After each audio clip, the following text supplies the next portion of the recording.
Otherwise we create our own enlightenment.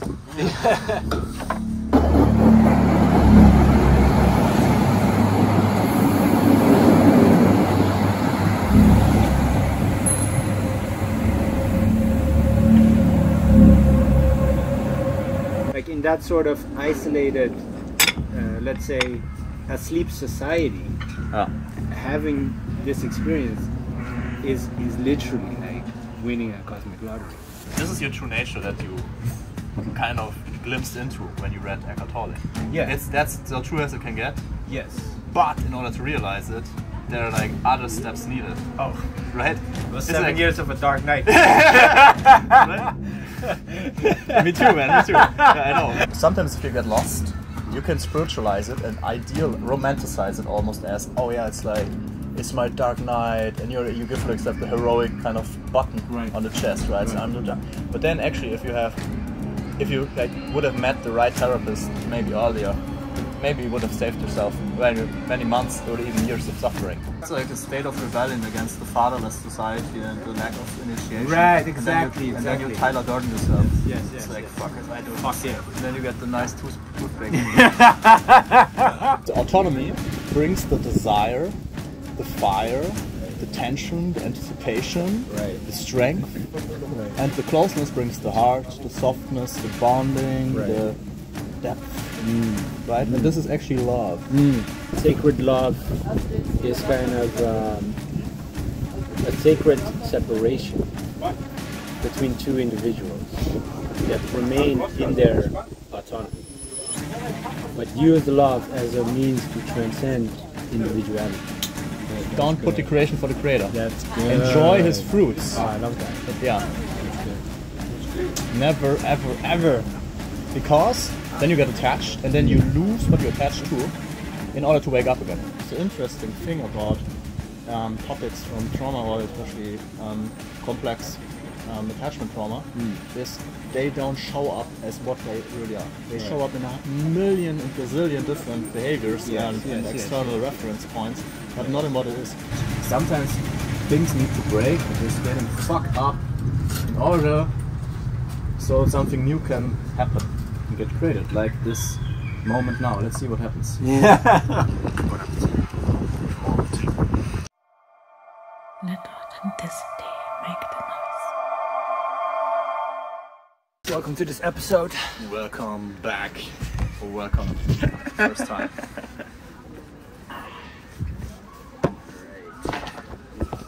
Einmal für mich das Geschnetzelte von Kalbsrücken. Okay. Ja. For me, the real beef burger. Und dann auch zum Trinken. Back to depersonalization. I know the meaning making. Yes. Yeah. So can you repeat it again? Yes. Let's see if I can retrieve it. I have to be careful because I'm paraphrasing my interpretation, right? So there's room for noise and error.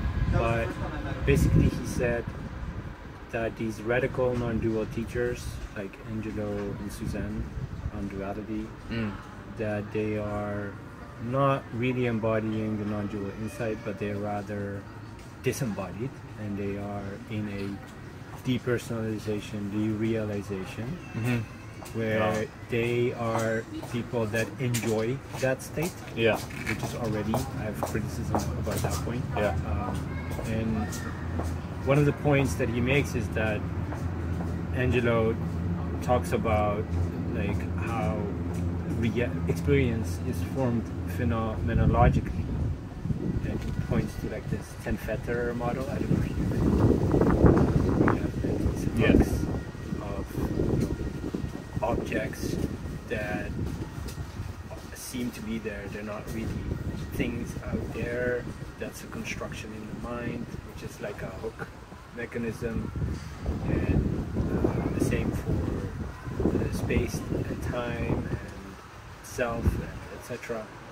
And he says that if you make the claim that reality has no inherent meaning, but meaning is an overlay on top of reality, that you fall into nihilism.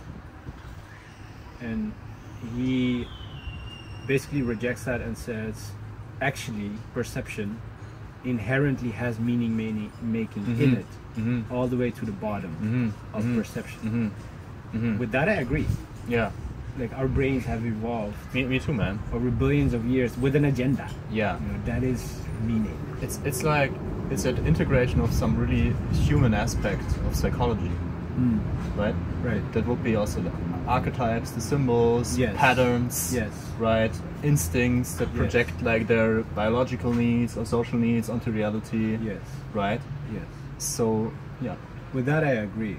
But from that point, he goes to say, if you say reality has no inherent meaning, you are a nihilist. And with that, I disagree. Because what he does there is, first of all, he incorrectly uses nihilism. What is nihilism? It means, it's the idea that reality or life has no inherent value or meaning, right? And but the non-dual view doesn't say that. The non-dual view says there is no inherent or non-inherent at all, right? yeah. So yeah. to what do you even attach the Yeah, idea of yeah, meaning or yeah. meaninglessness? Yeah, There's nothing to stand on. You know? yeah, Like, yeah. I can, but you can only arrive there when you actually look through the barrel of the meaninglessness and the nihilism without trying to hold on to meaning. yeah. Right. So what I imagine, and I can like understand both perspectives or both points. What I imagine is someone who has experienced and suffered from depersonalization. Like for him to get back into a a human embodied experience, he needs to acknowledge the fact of meaning, the fact Yes. of form, the fact of Yes. body, the fact of emotion, the Yes. fact of limitations, Yes. boundaries, Yes, right? yes, yes, So that's basically something he needs to incorporate in order to integrate it, Yes. so that his experience becomes more full fleshed out, basically. Yes, right? exactly. So- it's becoming in the flesh. Yeah. So and then the paradox is kind of what you integrate ceases to exist. Yes, it right? disappears. It disappears, Yes. but it doesn't mean that it's Not true. that would be the same for the personalized state, because in the depersonalized state it's in a state of repression. Exactly. So then he repressed through his filter, probably a really schizoid filter of approaching non-duality, and many really schizoid, rational, intellectual people feel attracted to non-duality because for them it's just the easy way to spiritual bypass yourself into bliss or awareness or non-suffering, away from the Right. bodily trauma. That Could you elaborate on the schizoid? the schizoid is Character. basically you take refuge in the head space, Right. in the mind. Right, exactly. and when then- you're not grounded in the body, there's a split and you go into the mind. and that's just a defense mechanism. Yes. Right. So then, basically, I think non-duality itself is just a mirror, right? It's really neutral in that sense, but also a full neutrality, empty, Yes. right? Yes, it's But empty. it doesn't. I can understand him when he suffered from maybe implied expectations or promises, right? That this is kind of the way. Yeah. And then there were no tools and no guidance and no philosophy offered whatsoever to how to actually get into the body, how to actually like get to trauma, integrate, so to being whole. And this part of the journey actually doesn't look like non-duality at all, because that's the shadow work part of the journey. Exactly. And that's about emotional work, it's about therapy, Feeling. it's it's getting into the body, it's Yes. getting like into the things that are It's relative. the lower chakra. Yeah, it's exactly. It's the lower chakras. Yes, yes. Exactly. Yeah. Yeah. So I can really relate to his point, and I would say many people probably can. Cola Zero? And Und heiße Zitrone. Willst du Honig dazu? ja gerne. Ja, danke. Yeah. So I think many people these times, including myself to a certain degree in the past, maybe still, right, suffer from this kind of dissociation that was inspired by non-duality, getting through through the wrong kind of modes of interpretation that were already dormant in my mind and my psyche. Right. So then the non-duality is such a strong, zoom. And escape. Yeah, then it was used to Good escape. But that's ego, right? Yeah, but it ego works. is sneaky, right? Ego sneaks in into non-dual teachings and tries to hide there, right? And the funny thing is, That's why shadow work is so important. like yes, exactly.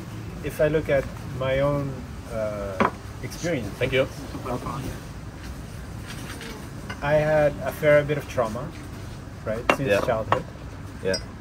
I had done 0 shadow work. Yeah. I had the schizoid, you know, up in the head, Yeah. energy up high here, Yeah. and I read.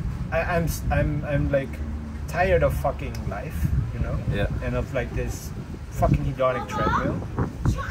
And I read Eckhart Tolle, and my mind just splits open. Yeah. Yeah. Like, oh, consciousness, And it's Oh, real. awareness. Yeah. That's what I am. Yeah. And this Yeah. schizoid character Yeah. just launches, right? Oh, It yeah. just goes straight Fuck up. yeah. Yeah. So Fuck yeah, 100%, yeah.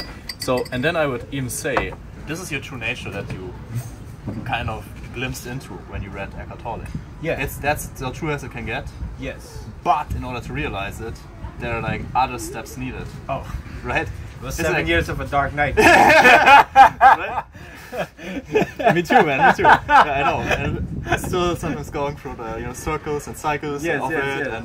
and stuff, right? Oh, man. It's always a surprise box But the full of irony- shitty surprises sometimes Yeah. that always turn out to be the greatest Jewels. blessings. Yes, Yeah. yes. So I just Thank you. I'm just trying to make it funny when I say it's shitty. Actually, like I released that part of me that's kind of harsh with it and Right. judgmental about it, right? It's Right. it can be. There's like a softness there and embracing, like almost like Yeah, it's embracing important. hug. Yeah, you it's give important. everything that arises, right? It's important. But Because yeah, the dissociation is literally a distancing, cold movement, right? Yeah. You need the reverse, yeah, which is intimate and warm. yeah, man. And but the funny thing is, had I embarked on this spiritual journey without having the schizoid personality, I don't know. I think it would have been less likely. Blessing in disguise. Yeah, 100%, man. Like how, there's a big element of mystery and grace. Like I Yeah. don't know why the I first awakening happened. Yeah, I don't know. yeah, I didn't plan for it. I wasn't looking for it. yeah, It just fucking happened. yeah, Right? But my personal makeup and personality and my past trauma were all perfect so that I can have Yeah, this launch exactly. as a 21-year-old or 23-year-old Yeah. with nobody around yeah, that is course. either a role model or inspiration or whatever Yeah. in this matter. right. Like in that sort of isolated, let's say, asleep society, Yeah, having this experience is literally like winning a cosmic lottery. yeah, it is. Yeah, It's everything you can dream of. yeah, it's insane. Yeah. I could have never even dreamt of this, like Yeah, I dreamt of cars and beautiful women and shit like that, but then you get this. it's even better. It's even better. Cheers to that, man. Yeah, man. Cheers to that. Enjoy your Coca-Cola next to my hot lemon. Yeah. Yeah, so you can have both. You can have a not natural hot lemon, very good for a sore throat, and you can have a sparkling cola to get a little bit hedonism too. Yes, Then we have both, that's it. right? And then we are healthy, young, attractive adults, just enjoying some snacks. Talking about how they won the cosmic lottery. No, but I think everything you said is totally true, and for me it's always I also have this philosophy to accept cognitive dissonance, accept paradox, right? There are some things that are they are paradoxical, they're contradictory, but still both is true at the same time. So, for example, Like? everything you just said, 100% agree. At the same time, I think we are also pioneers. Everyone that has accessed significant transpersonal states, insights into true nature, right? Like they are on a journey into the evolution of consciousness happening now on the planet, basically. Right. And everything is pioneering. Everyone is kind of like freestyling, trying their best, right? Looking here for sources, here for help, here for meditation practice and guidance and stuff. Right. And then like no one has figured out everything. So it's a messy process, the chaotic process. I have a lot of empathy for all the suffering that happens because we haven't invented fully the full integrated path. And maybe that's also part of the beauty of the journey, that you know there are like challenges and everything. But at the same time, I also totally feel we have also take on some responsibility that it doesn't need to be harder as it actually is. What do you mean by that? So sometimes if you get lost, you can spiritualize it and romanticize it almost as, oh yeah, it's like, it's my dark night, and you give like the heroic kind of button on the chest, right? So I'm the but then actually if you like would have met the right therapist maybe earlier, you maybe would have saved yourself many months or even years of suffering.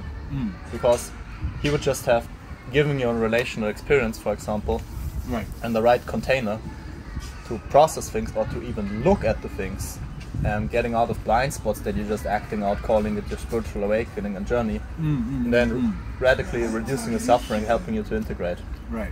And I definitely have seen it in my journey. I definitely have seen it in others' journey, and so I think both is true. It's always grace in disguise, but then at the same time, it's always how can we, you know, maybe I'm more proactive about asking what am I missing, maybe. You know, where I'm actually maybe disbalanced, even if I look like the guy suffering then from a non-duality teacher, right? Man, to be honest, every popular non-duality teacher right now, he comes from this camp of non-duality, probably. Some have some. We're using the phone. I only want to make you candle on. So every teacher coming. Let me check if the frame is still alright. Doing frame. I'm the frame. Oh yeah, it's good. It's good. Awesome. Yeah. Yeah, so like most teachers, they are coming from this camp, right? They're radical, you know what? Yeah, but in general, like let's say liberal people that really like came to the end of the path, right? They like probably they like come from a really, you know, specific background. Let's call it like that. And then you have some really great maybe psychotherapists, but they're not so deep into transpersonal states and into realization, right? So both kind of like now synergize with each other. The one shows what is beyond ego and what's the truth of psyche and the mind and consciousness, right? Which is basically a state of full integration, right? And the other is, okay, now I'm here, but actually what is the best way to actually guide other people somewhere on the path? Because if you have someone really traumatized, maybe a non-dual teaching or inquiry is not the right thing. Maybe meditation is not the right thing, right? So just because it's coming from someone who is in the end doesn't mean it's the right thing for you at this time. Maybe you just need someone who is like really classical, modest psychotherapist who would catalyze then your further journey. And then your glimpses can ripen. They can ripen, and you can actually contain them. They're not fluting the psyche anymore. You actually have now a relationship more to the certain parts of yourself and to everything. And then you slowly, you know, can mature. Your spirituality can actually mature. You need a stable ground to transcend. That's the deal. Yeah, exactly. You need to be grounded. You need to have groundedness in order to be able to transcend. Yeah. Otherwise, you get the depersonalization and the bypassing, and the suffering can be big times. But then you're calling it spirituality. And the fun thing is, probably they're like most of the time a very authentic awakening has happened for these people, right? Very authentic, but being awake and being conscious is not the same as being mature. Exactly. Those are so wrong. You can have someone who is very mature but not awake, right? And then you can have someone who is super awake but not mature at all. Of course, you can also have people that are either awake nor mature, right? Which create the most like havoc in society. And then you can also have people that are super awake and super mature, and that's like what we call liberated beings, right? I would consider Arya Shakti. Or Angelo. But then, even if you look at someone as a teacher who is very mature, plus very awake, like a state of vibration. If he doesn't have like a proper understanding of psychological processes and therapeutic processes Also. throughout the journey, Yes. maybe he can also misguide you, or Yes, you it's limited. Yeah, right. It's limited. Right. I mean, you wouldn't just trust an enlightened person to fix your car if your car is broken. What's the difference with yeah. if you are personally suffering? Right, but that's an obvious thing, right? Yeah, exactly. That's an obvious thing. Yeah. Because actually, the enlightenment claim is you eradicate psychological suffering. Yes. It's the thing you would go to a psychotherapist for. So that's Right. why I wouldn't do the car comparison, actually. Well, I mean, in the sense that, okay, the metaphor breaks in that from that point of view. Let's say everyone has a unique car, because you have a unique mind, you have a unique background, etc. Right? The fact that I, let's say, at some point, enlightened and integrated with psyche, everything, does not mean that I'm good at guiding others to do the same. Yeah. Right? Yeah. It doesn't. Yeah. There's so many. I am N as one. Or like If I meet 500 people, there may be 5 or 50 that are quite similar to me, but there may be 400 and plus that are so different that I could damage them by mapping what I did onto what they should do. Yeah. So there's always like a degree of modesty, very important. But also I would say, Yes, and I mean, like, you don't really know, right? Unless you have studied this shit, yeah, you don't know. Like, if I would work with someone I would be only comfortable to work with things that I have embodied and that I know are relatively risk-free. For instance, if someone comes and says, I don't know, I want to deepen my sexuality, you know, Yeah. I want to explore sacred sexuality. Fine, I'm comfortable there, you know, I can guide you there. I know we won't fuck you up, right? yeah, But if someone comes and says, I've been sexually abused, I'll say you should go and see someone that knows that stuff. yeah, Like- yeah. And even there, it could be like sexological sex therapists and stuff like that. They do actually sexological work or tantric applied Yes. body-oriented therapy work, right? There's also people like being then specialized for combining both. Even. Yes, like exactly. the sacred sexuality with deep healing of very severe abuse or Right. less severe abuse, like or any kind of abuse, basically. Right. One thing So- you said is interesting to me. You said that we're like pioneers in the consciousness development Yeah, in the evolution. of the human being. Yeah. I sometimes think about that. Like, is that really the case? In the sense that I said um, I cannot apply for sponsorship when I mean, in the relative sense, right? You can also say it's happening by itself. If we know I'm doing. well, I mean more. I think like, for me it comes down to the question: is suffering bad or not? Is suffering bad? You know, in the sense that Da ist jemand noch. Er trinkt ein Cappuccino. Okay. Geschnitzeltes? Jawohl, ja. Dankeschön. Schön, was ich schmecken. Wegen der Beef Burger. Enjoy. Thanks.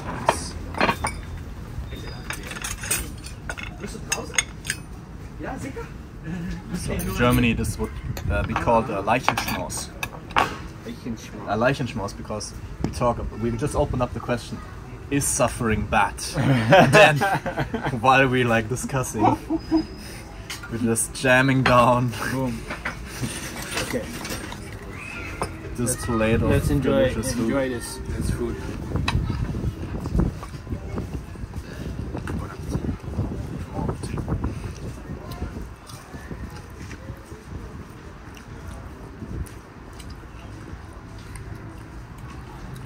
What I'm wondering about is, you said also the point of romanticizing the journey, Yeah. right?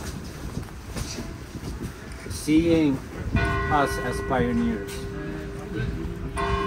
is that fact Or is there also like an anthropomorphizing or spiritual or romanticizing the journey? I think it really depends in what place you're coming to that. So you, Yeah, for me. where?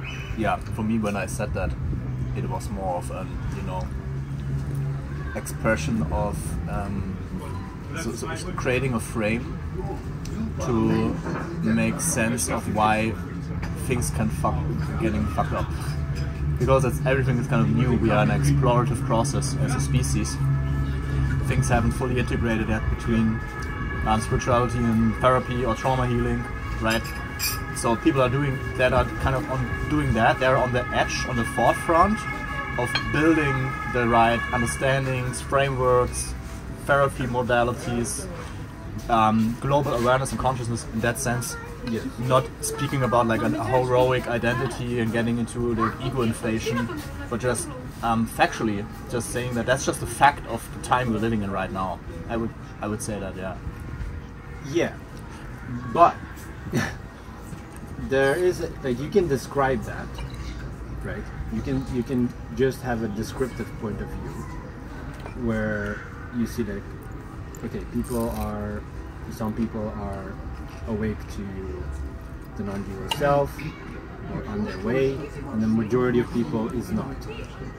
That would be a descriptive point of view of what's going on, right?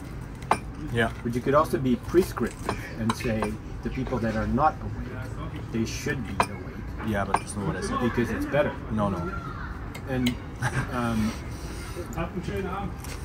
that's like where I. But the question is that I don't know. That's the thing. I don't know. In the sense that Look, I would say that evolution, or reality. Reality is like this. Now we could get super metaphysical and everything, but in general, evolution is striving towards more consciousness. This happened throughout human history. Mm-hmm. So, but now it's not per necessity, meaning someone that is. It's better to be aware or awake than not awake, right? Because if you look at the total system, right, you have people in the center. Mm-hmm. Really in the center doing like the hard work to keep the system running, to keep it stabilized, right? For example, police, firefighters, people like... To keep the dream stable.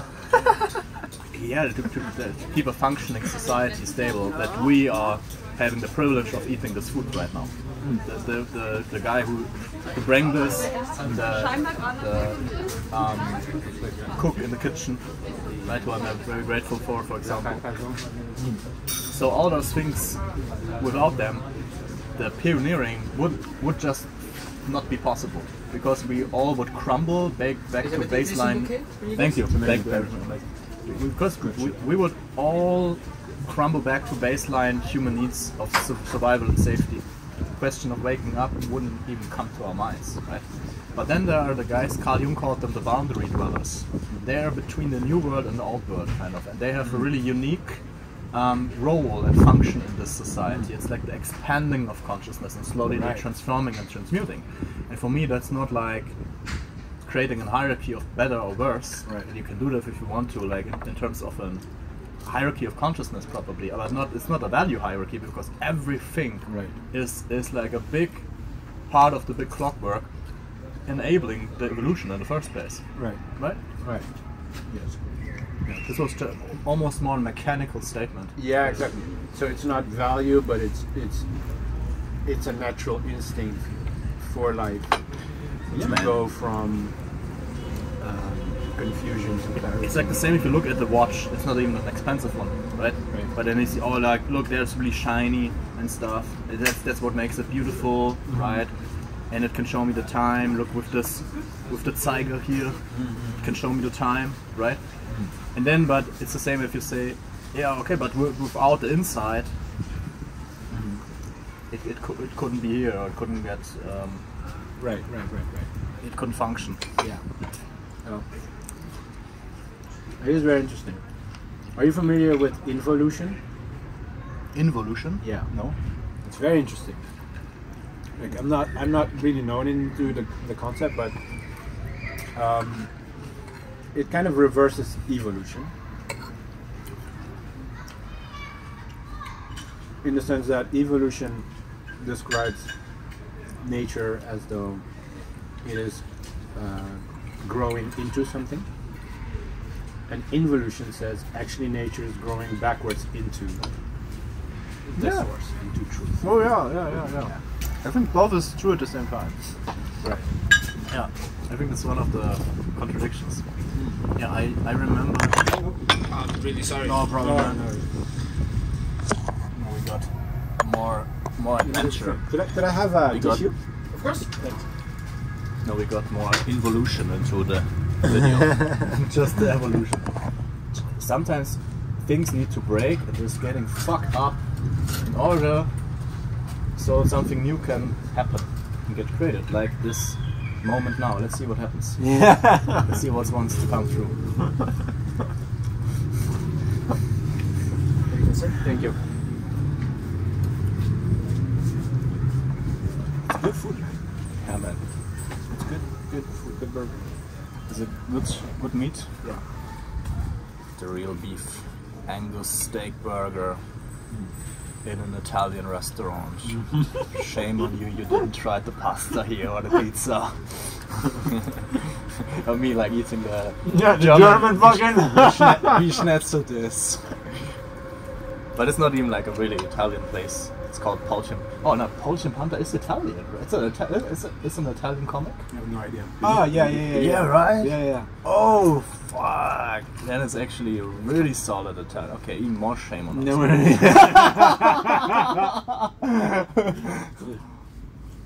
we're still just two boys, you know.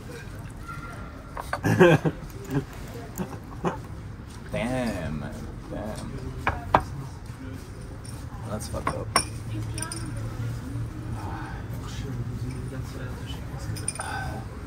Okay, where were we? So, involution. Yeah. Yeah, it's fascinating. It's like peeling the stripping away of illusion, ego, trauma, generational trauma. Yes. Yeah, that's As though there is like an instinctual pull in existence. of course. Yeah. That goes back in, moves away from delusion, moves away from complexity Yeah. and incoherence, Into simplicity. into simplicity, coherence, clarity, lucidity. 100%. Basically, God is growing back into itself. Yeah. It reminds me of my second 5 Mio DMT trip. You saw it on YouTube? It's online Is actually. it German? Yeah. But the trip itself was every language.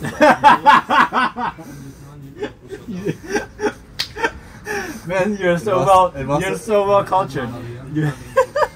Your DMT trips are in all languages.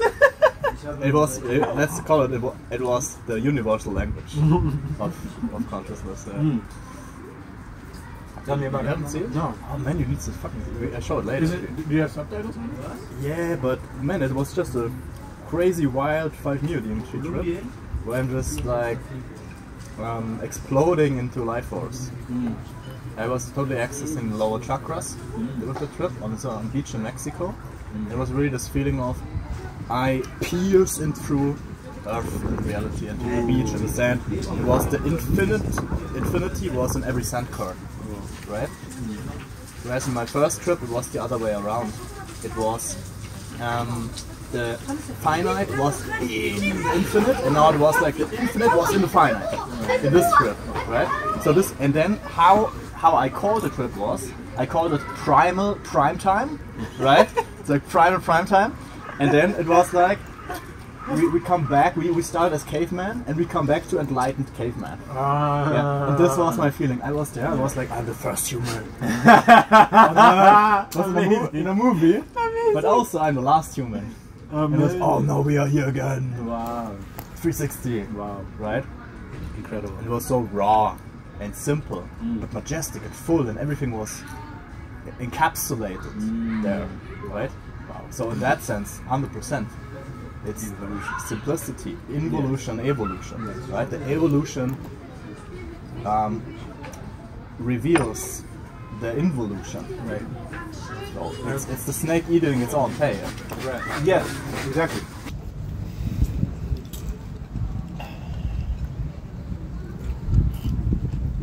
Do you read a lot? Used to more. Nowadays, yeah, more again. I had this like actually when this happened, also for me happened that everything became simpler. I completely lost interest in reading and motivation because I had this process and still am in it of like fully in like bringing everything into the body, so to speak. So then reading became and concepts became very uninteresting for some time, but now it can be a huge source of insight and joy and you know whatever. Yeah. Are you reading anything now? Yeah, I'm reading one book actually about a psychotherapist, which is about the conflict of closeness and autonomy in love relationships, which is basically our most deepest universal conflict. That he says, if you like Autonomy versus safety. Or... autonomy versus closeness, Right. but it's safety in the terms of bonding, Attachment. yeah, exactly, in terms of attachment. Yeah, exactly. Yeah. And so that's also what we discussed I think we quickly talked about this in another call, right? Yeah. When I said that basically, Can I grab your pen? yeah, it was really good. Can I have another Yes. lemon, whatever it was? Ja. Eine heiße Zitrone. Heiße Zitrone. Ein deutsches Leichter.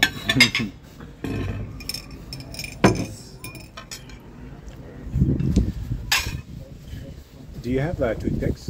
We do have toothpicks. I'm gonna have to find them, but we do have them. Amazing. If you can find them. Yes.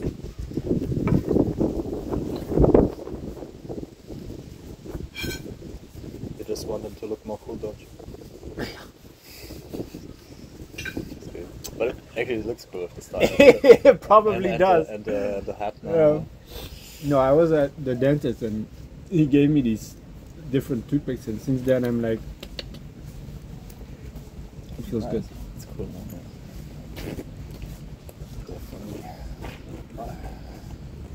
Maybe I will also join the toothpaste, toothstick club, Toothpick. toothpick club. Yeah, Jesus. Cigarette and toothpick, man. What did I just say before he came? Ah, we talked about something in Autonomy. the last call. First. Yeah, so I also what you know the integration of autonomy versus attachment. Right. That is actually the natural state. You can be in connection, but being fully free and fully authentic at the same time. Right. You don't need to sacrifice the one for the other. Right. That is, for me, the natural state. Yes. Yeah. It's And kind of like the middle way. And no? there are degrees of integration, but we all swing on the pendulum based on this one universal human conflict. And it's pretty known in like psychotherapy. It's the basic conflict that we have as Wow, humans. amazing. Thanks. You're welcome. Oh yeah, awesome. One for me too. Nice. I'm part of a gang now, I feel. What is the what is like the threshold task I need to do to get accepted? Just vibe with it. Just okay. Just vibe with it. No, like No. you know, demonstration of my courage Yeah. Just. and invincibility. Yeah. No. Just a vibe. just vibe with it. Okay, I'll give my best. Yeah. Don't judge me though. But don't. I'm still Don't- learning. Yeah, it's fine. Just don't try too hard. All right. Just All right. don't. I see, Like yeah, that. Yeah. Maybe a bit more. Yeah. Yeah. That's Yeah, good. like that. Okay. Like, just, I need to remember the angle. Yes, exactly. The angle. And then you just Yeah. stick to it. Yeah. And then like, how much pressure do I apply on the jaw? Kind of like you're Because you don't want. pinching a nipple. Ah, that's a good Yeah, point. yeah, yeah. I Not too see. hard. Yeah. Not too hard. The but not too sacred soft. sexuality comes in again. There you go. There's where the vibe comes. There you go. Oh. It's Yeah. becoming oral. Oh. Man, I feel it's becoming eros. We entered the the realm of Eros It's now. the bridge, man. Yeah, that's the bridge. We bridged it. And look, coming back, the integration of you can call it the middle point, but it's called the integration because people get confused. And it's the middle. It's not what it is. It can be free. Sometimes I'm really close. I want to see you today, right? Right. And that's love. Right. That's intimacy. To say, hey, brother, I enjoy time with you. Now I want to have some time for myself. Right. Right now I want to see you again, right? And you also doing the same for you. Right. And that's actually love and intimacy. Right. Right. So, and yeah, this is what Eros is. This is where passionate love happens, because the autonomy brings the desire, the fire, the tension, the anticipation, the strength, and the closeness brings the heart, the softness, the bonding, the depth, right? And this is actually love. And this is Eros. Beautiful. Yeah, this is my toothpick.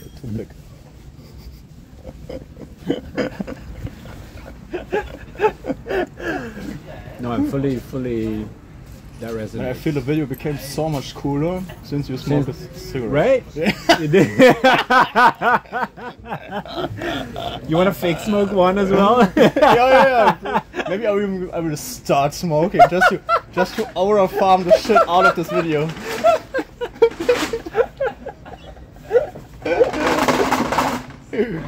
Jesus, I can't believe it. Oh wow.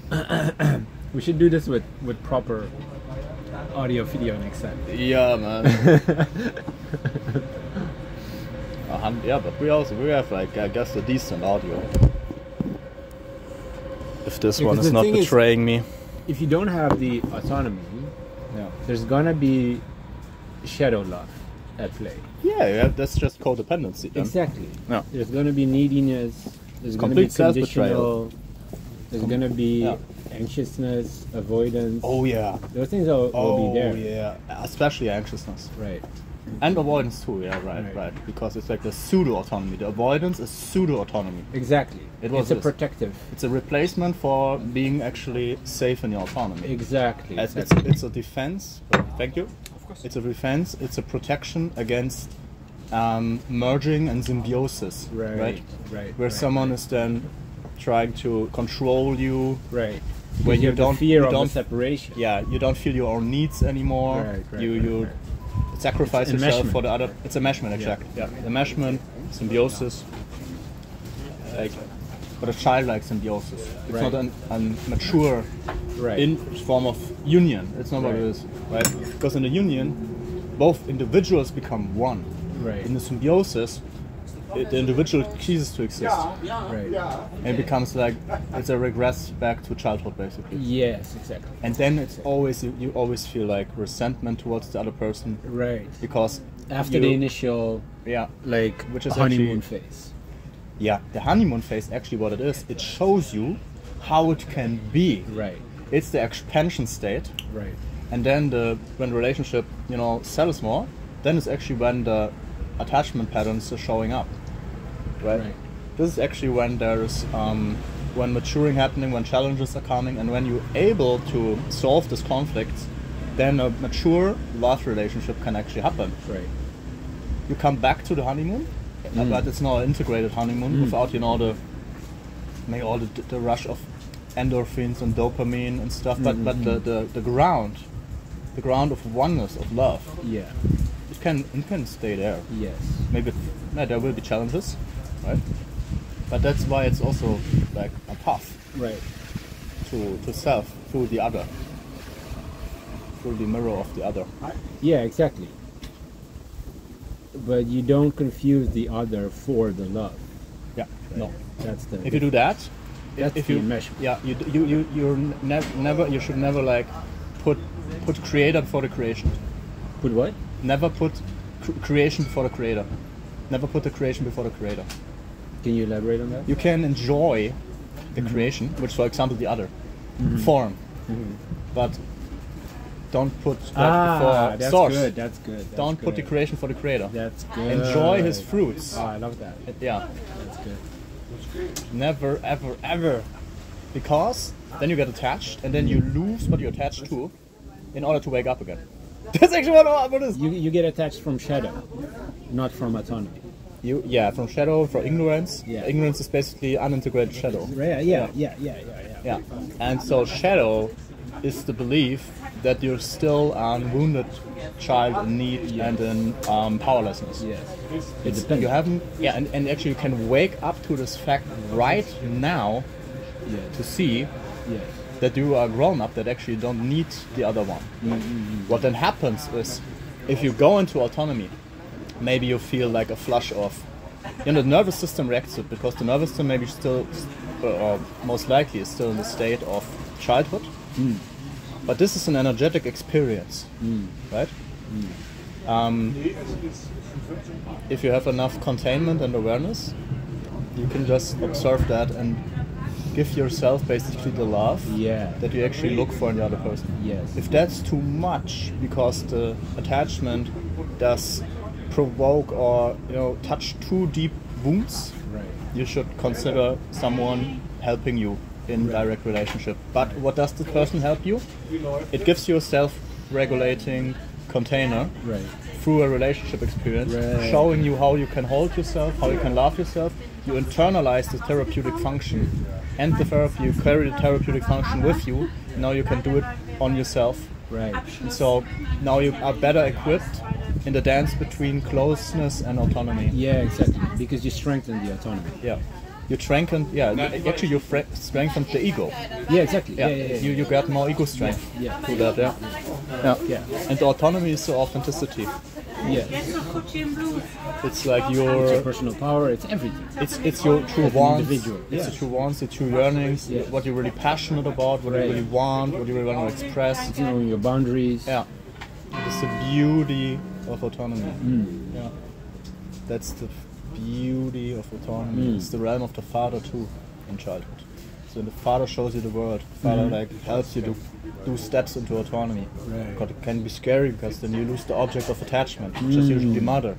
The father helps you to learn hold yourself in distance. Right? Hold yourself in also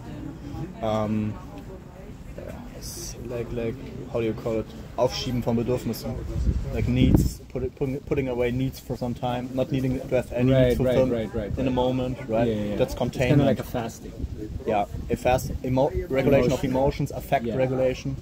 You can hold affects, you're not just reacting to them, being overwhelmed by them, or needing to numb yourself, or distract yourself from them, or dissociate. You can contain, which is all self-betrayal and self-rejection. Because you need to kind of get the child away inside yourself in order to stay regulated, and it's not about healing anything in the sense of that the emotions go away. That's not the goal. It's literally just being able to be with everything that is there when it arises, not needing to react to it or run away from it. And if you do, doing it very consciously, out of your autonomy, because you said, "Fuck it, I don't wanna do healing work right now because someone tells me this is the right thing to do. I just wanna smoke a cigarette now. Fuck it." That's also autonomy. That's also integration. Yes, exactly. Beautiful. I read this piece of this guy, CB Meditates, on Instagram. He writes cool shit. And one of his CB Meditates.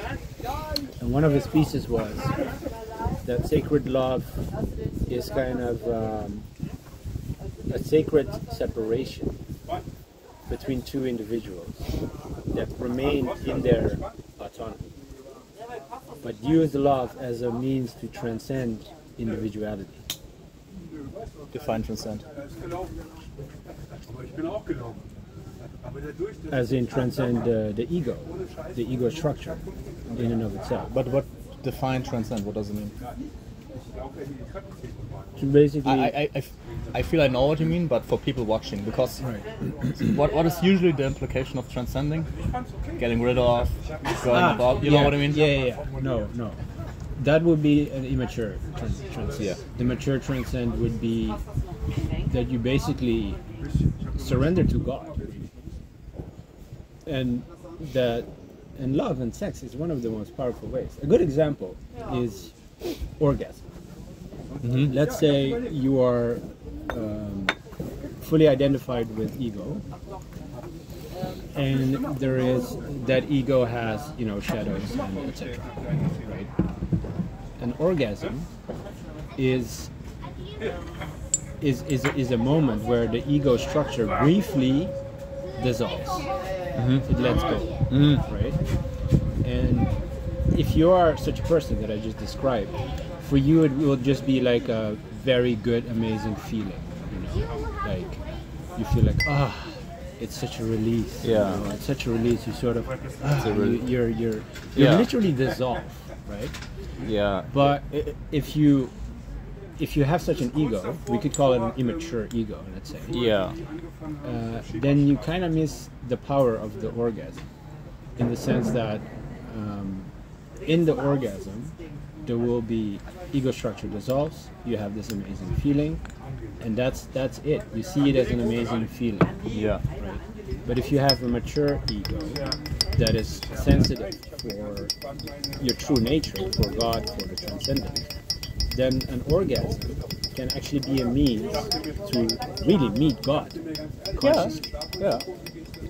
And this trickles down to relationships, into like spiritually mature relationships. For me, are ways to together grow towards God, to transcend the ego structure. Yeah. And meet God by fucking your way towards God. Right? Yeah. I think it's David Data, he said, something like fucking your way towards God. God is fucking with itself always. Yeah, exactly. It's basically God fucking its way through a proxy God into God. He's the biggest kinky douchebag in history. David Data. You do. But God. Ah, yeah. Yeah, God is very self-horny. Yeah. Interpenetration. It's all interconnected. Yes. That's eros, that's love, it's oneness. Yeah. And sometimes I think it's very, I mean, that's just different expression of the same, but they hit another angle, right? Because sometimes if you talk about everything as love, you get this really vanilla, kind of soft, touchy association and flavor to it. Right. But then it can also be, you know, it's like in the hips. It's like, it's like when we go dancing reggaeton. We go dancing reggaeton together. It will be a lot of hips. It's like, it's also connection. Everything is one. It's like, ooh, I feel the force. It's like, It's very low techno. Yeah, and it's like where it's more highlighting the autonomy. Because Right. Fucking is like really the fucking. Yeah. Right? Yeah. This part. Right. This is autonomy. Like it's related to autonomy, right? And then the other element is when the heart comes within it, and you know the softness, the attunement, and stuff. But it's really this aspect of force and wanting, and creating desire. Yeah.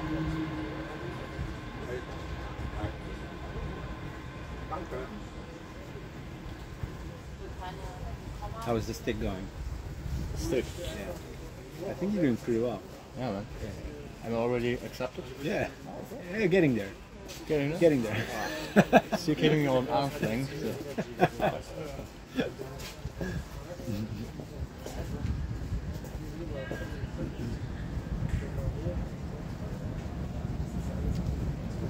Beautiful, beautiful.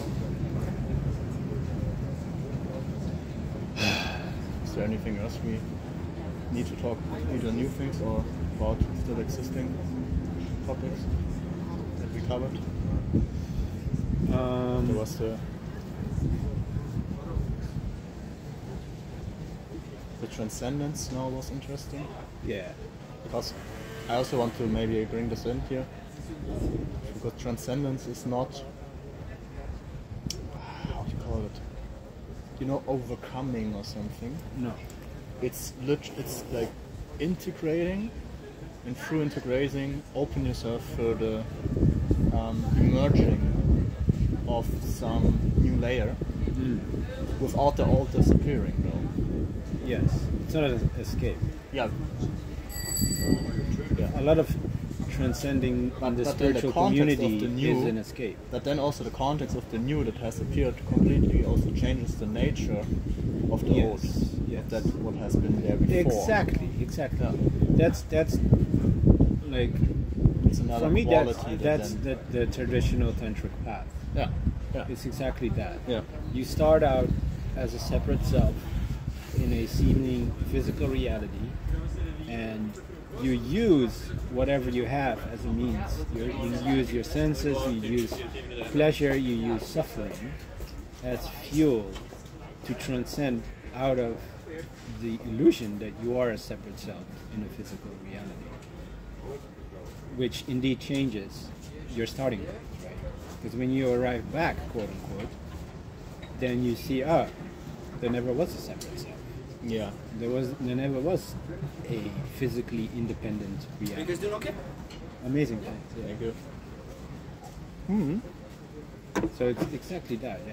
You sort of there is you could say an upward movement, but that's speaking from our condition in the sense that our biological condition. You know, from this point of view, it does feel like this type of movement, but from that point of view, it does not feel like that type of movement. It feels like coming home type of Yeah, movement, yeah. right? It's you can't find it in the mind, in the territory of past, present, future. Exactly. Of goals, Cause and of effect. plans, of structure. Yes. It's just not in. It's off the map entirely. Exactly. It's the same, for Exactly. example, Exactly. bringing in back a sexual example. When you, so for example, I had this in the past, struggling with ED, with my first encounters like 10 years ago, a little bit more than that.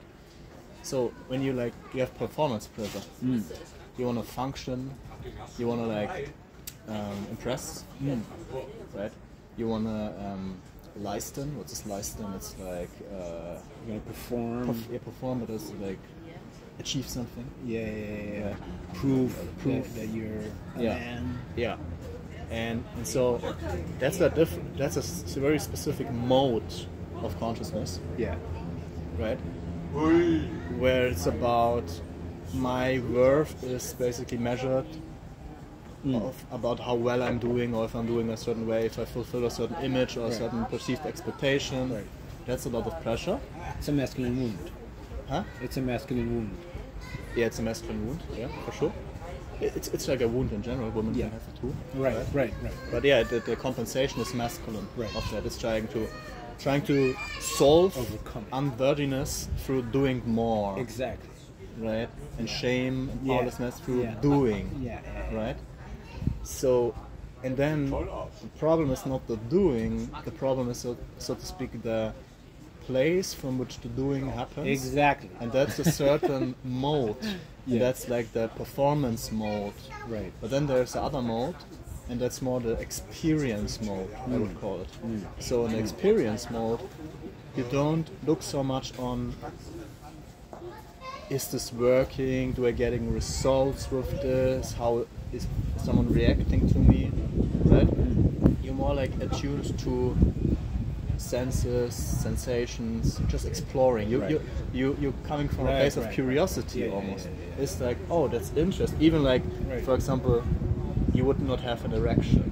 Right. And then maybe the mind is putting a label, you're supposed to have an erection, right? Because you are a young man and this is an attractive woman. Right. If you don't have an erection, it means you are wrong. There's something wrong with you. Yes. Right? So It's fear-based. it's fear-based, and it's a judgment on top of something that's arising. As It's it a is. rejection. Yeah. It's a rejection. It's a self-rejection in this moment, right? Through the performance mode. Exactly. Right? Because the performance mode puts on an expectation onto that was this. Exactly. Yes, this would not be already, let's call it have a right to exist just as it is. Right. And so, when you bring back to curiosity, then you would not ask yourself, why does that happen? You ask yourself, why does this happen? Right. Yes. Yeah, why does this happen? What is this? Interesting. Exactly. Right, and then you always, let's play with this. And it's, okay, that's like it is.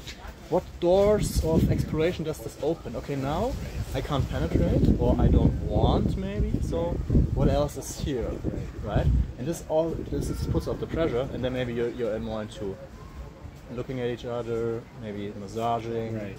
touching, maybe talking, maybe also sex would be a way to avoid intimacy, avoid Right. getting closer, and so now all of a sudden you need to talk about something vulnerable. Right. This opens up the other person of where she feels maybe vulnerable or naked or exposed, but if you own that, it Right. can be an access door Yeah, to exactly. depth. Exactly. And then all of a sudden you feel the connection, because, or not, it's not like the trick that it works, No. it's just what happens usually. It opens you Just up. naturally, you feel the connection, all of a sudden you're getting hard, the arousal comes back, and it's, oh, now we can do it. Yeah, Right?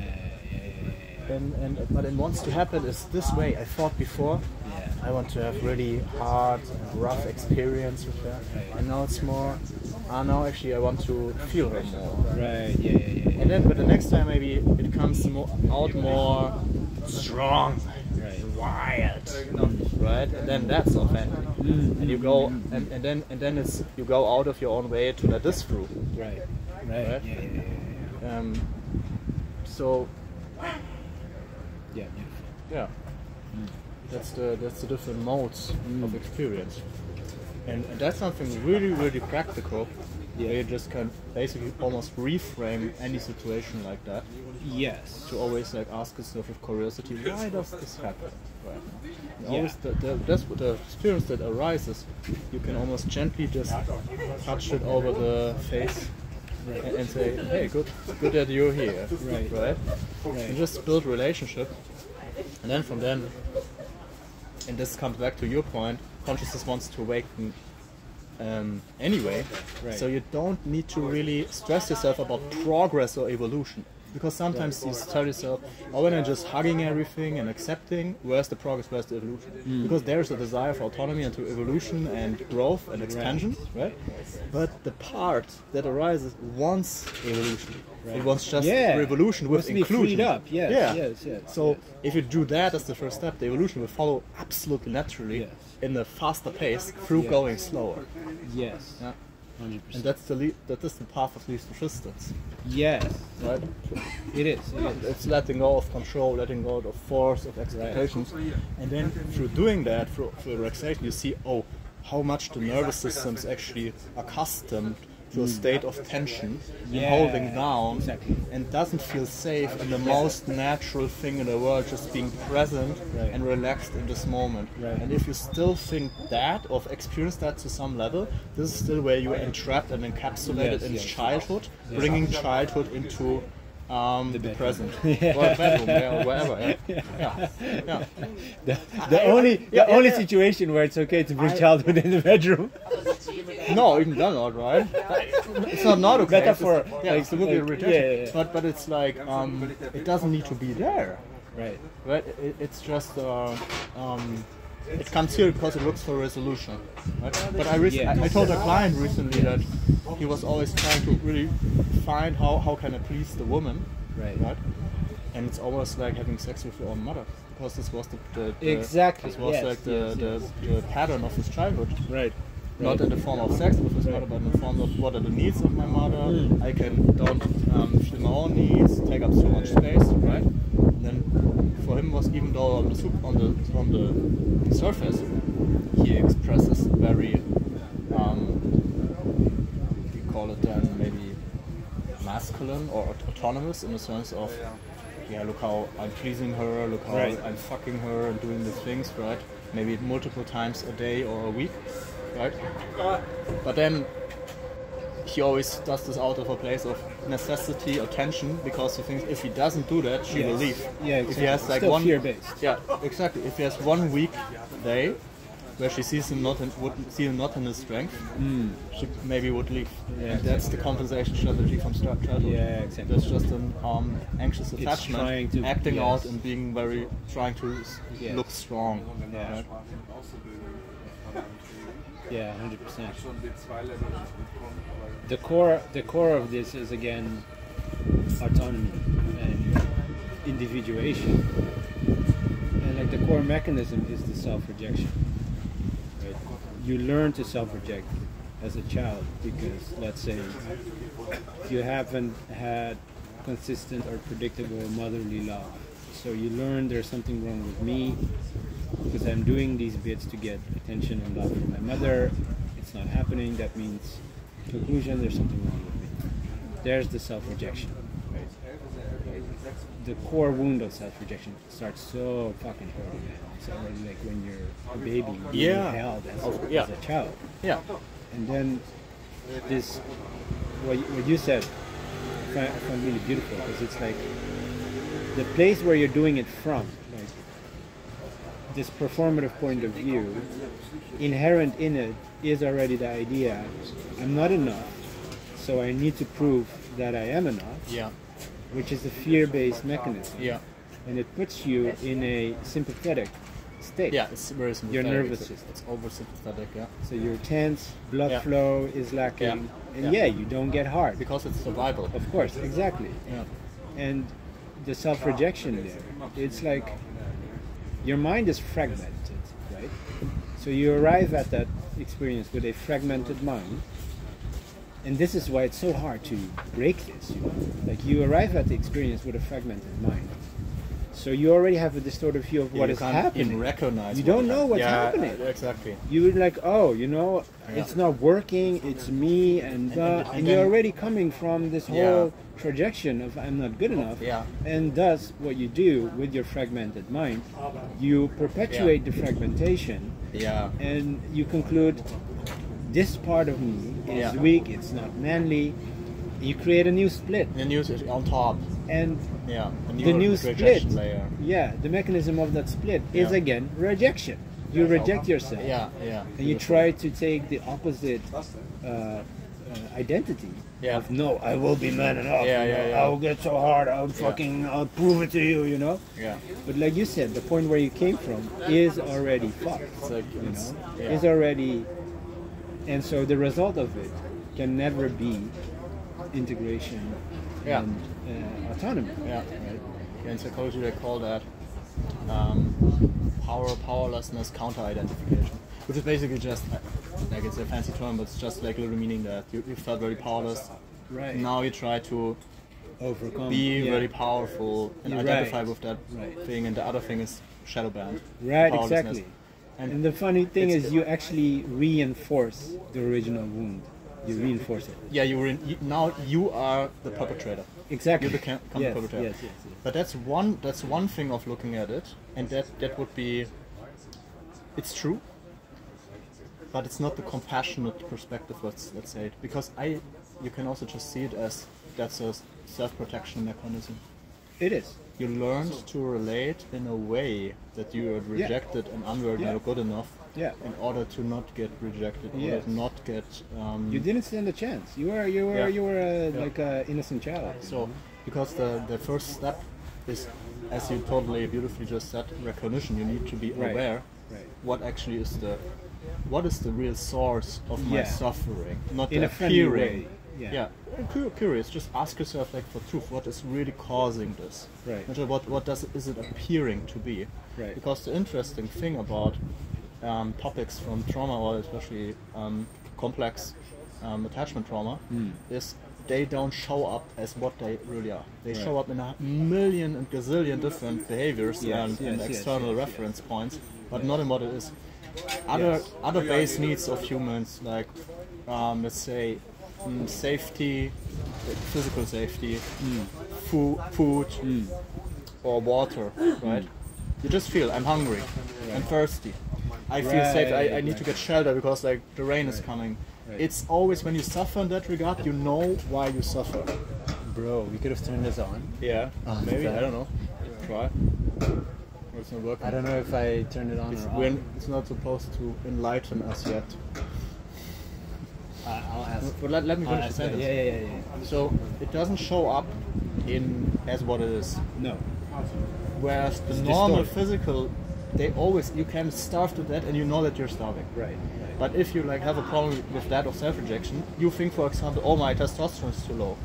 Or I need to go to the gym or get a bit of body, or some will make up for that. And then you go into optimization trap. Right. and you spend there a few decades. Yeah. And then yeah. all of a sudden it also doesn't work. The Yeah. house of cards is breaking down again, Yeah. which is also a blessing in disguise. And Yes. maybe you ask the question again, what is really cost? So really better not. start sooner than later asking this damn motherfucking question. Yeah. Right? The turning point is responsibility. Yeah. That's the turning point. Yeah. Taking responsibility for how you feel and your like the circumstances that you find yourself in. Right. That's the turning point. It was for me the turning point in finding or reclaiming my autonomy.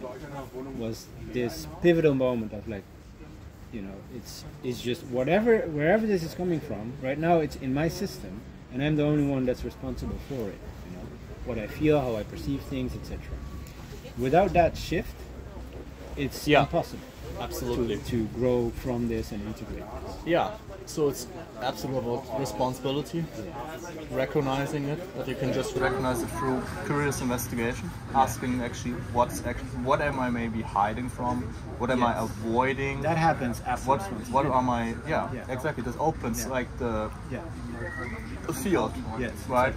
What are my blind spots, what am I avoiding, like there are many questions, many shadow work questions we don't necessarily all need to, maybe I'll create a list under the video if you publish it, right?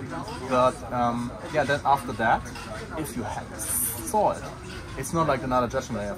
Like, I'm my own worst enemy, I'm then you're rejecting yourself. No, it's literally just, can I touch you? Yeah. Yeah. Was it a yes or was it no? Yeah. Okay. Yeah. Was it a yeah? Like where? I was like, Where? split. No, but you could just go to, let's say you're the path, right? And you see there's this path coming up, you just go like this, so. Yeah. That's really good. To yourself. Thank you that you're protecting. Exactly. And literally like, not to make it away, it's like, I'm gonna try. Yeah. And it's also seeing that it's coming from a child pattern. Your own child pattern. That's the recognition. Yeah. Because this is already, that's the recognition in the movement. You reparent yourself, basically. Yeah, it's a gesture of reparenting. Yeah. In a way, it is sad that you have to do that because we haven't had role models, you know? We haven't had examples of mature individuals, mature grown-ups. Yeah. We don't have like rites of passage from boy to manhood. That's something we all have the right to brief about. Yeah. It doesn't exist in this society. It's very important to brief about that. Yeah. It's very important. Like I had to do all this shit on my own. You had to do all this shit on your I own. mean, I had a lot of help, a lot of people that helped me. Yes. But generally, I needed to do the first steps. Generally, you had to do it yourself. And always, you need to just you have responsibility for yourself. Yeah. Right? But I asked for help a lot. Yeah. So this is also why I would then say, then therapy is fucking awesome for that. Yeah. Because the burden of trying to solve it yourself, it's like another layer of harshness. If you have no other choice, of course. But don't be too, see that I trying to do all myself is also the self-applied rejection. Yeah, it could be another, victim mentality in a way. Yeah. Like, oh, look at me, I have to do it by myself. That too, or even just being hard to yourself. Right. But still, I do think, let's say if I get children, I think a lot of these problems can be mitigated prior to puberty. Even. You can go through rites of passage that you and I have been working on in our 20s and early 30s. How old are you actually? 31. I'm 35. And you can do that when you're fucking 12, 14 years old, man. Some of those things. You can do that. If you have a role model, if you have an environment that motivates you for that, you can. If you have a good father. Yes, you can. That is that part I do agree with. That's something that's completely lost in our culture. Yes. 100%. This is why I used to call myself Chris Durden on the YouTube channel. Because it's this dilemma of you need to initiate yourself and then you just try to learn your life. I don't speak German. So this is like then you like, it's like a state of rebellion against the fatherless society and the lack of initiation. Right, exactly. And then you Tyler Durden yourself. Yes. It's like, fuck it, I do Fuck this. it. And then you get the nice toothpick. when you made the circle. You need to first own it. First need to grind it out. Yes. You should look at the acid on your hand and say, yeah, this is my pain. Yeah. I swallow it all. Man, There's no God. When there's God, why would he make me myself so much suffer? I don't need him. I have myself. Yes. And that's actually also freeing, because sometimes you attach to the idealized God object, right? And as a religious nice sheep. Part of the awakening is actually, man, I'm fucking angry at existence and fucking angry as God. Where is God? I don't need him. And that's actually reclaiming God. Oh yeah. There's nobody coming to save you. No. That was a. You know, that moment came fairly late for me. As in, not as in value judgment late, but as in, I had the blast off, you know, into non-duality, blah blah blah, and then the dark night, blah blah blah. And only a year and a half, maybe 2 ago, I shifted into this more, you know, Kali type of destructive anger towards the world and the system and the lack of role models, and how the adults were never adults, you know. And I think it's an important process to go through and to integrate. Yeah, 100%. And I seldomly see it in spirituality. Yeah. I seldomly see it. It's like a taboo topic. It's like masked under the spell of light and love. Yeah. And even like teachers in the end, they like emanate their peace, but they don't really talk about, you know. Can we turn this one off? Of course, you just have to plug it in over there, and then it should go. But actually, yeah, I hope that you guys have the one which is working, because we had a problem with it. If not, I will switch them. Otherwise, we create our own enlightenment. That seems like another synchronicity. Is inside. Yeah, see, there you go. Boom! Oh, no, look. You gotta actually Look, we got the enlightenment for accepting that there will no one saving us. Can I bring you It guys happened something else? again. I'm good for now. Do you want something? No, I also. Okay, Fine. Thanks, man. Are you tracking that time? Yeah, I don't have any battery anymore. I like it's already stopped. So the audio's just coming from your phone now. Maybe that's the cue. Maybe that's the cue. Yeah, that's the sign.